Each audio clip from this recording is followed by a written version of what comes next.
بنات طلاب الصف الثاني الثانوي تانية ثانوي التقييم الثالث لغة فرنسية اللغة الثانية كليبا دوبلش 2 الصف الثاني الثانوي الأسبوع الثالث من أكتوبر الفصل الدراسي الأول. بيقول لك شوازي لا بون ريبونس اختار الإجابة الصحيحة. لو كلوب النادي يكون دو بارك. يبقى هنا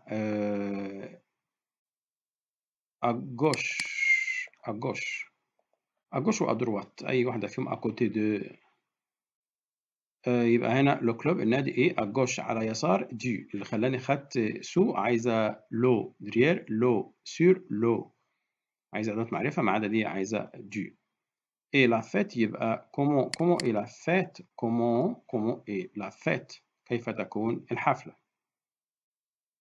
هو المفروض يبقى في إجابة عشان يبقى سهل علي سوبر. بوركوا إيه لا فات لماذا تكون الحفلة ماشي يعني ولماذا تكون الحفلة عشان كذا كذا. mon frère est mon frère دي مذكر mon frère est perdu تاه perdu يعني تاه perdu يعني تاه perdu verb perdre في مجموعة تالتة.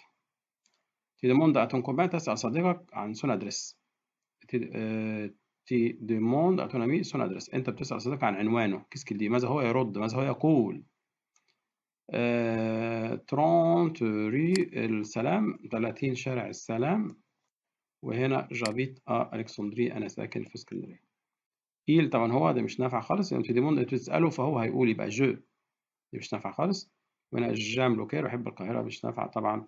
30 rue السلام وهنا جابيت ألكسندري. ريبون على سيت إيميل أو سيميل أجب على هذا الإيميل باردو فراس كومبليت بجملتين كاملتين. طبعا سالو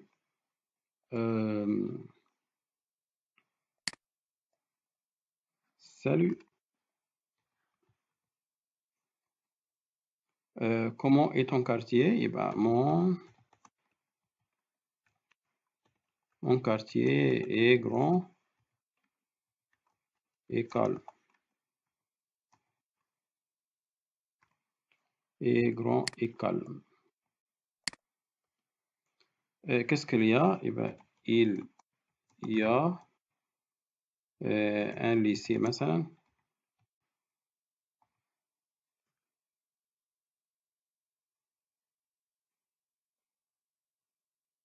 un lycée et une poste dans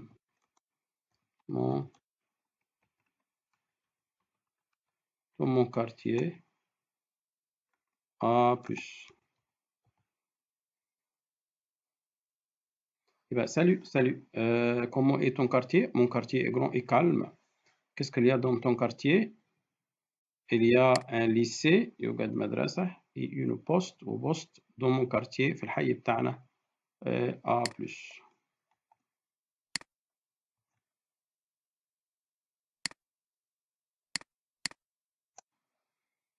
ثاني comment est ton quartier mon quartier est grand et calme. qu'est-ce qu'il y a dans ton quartier il y a un lycée et une poste dans mon quartier A plus. شكرا.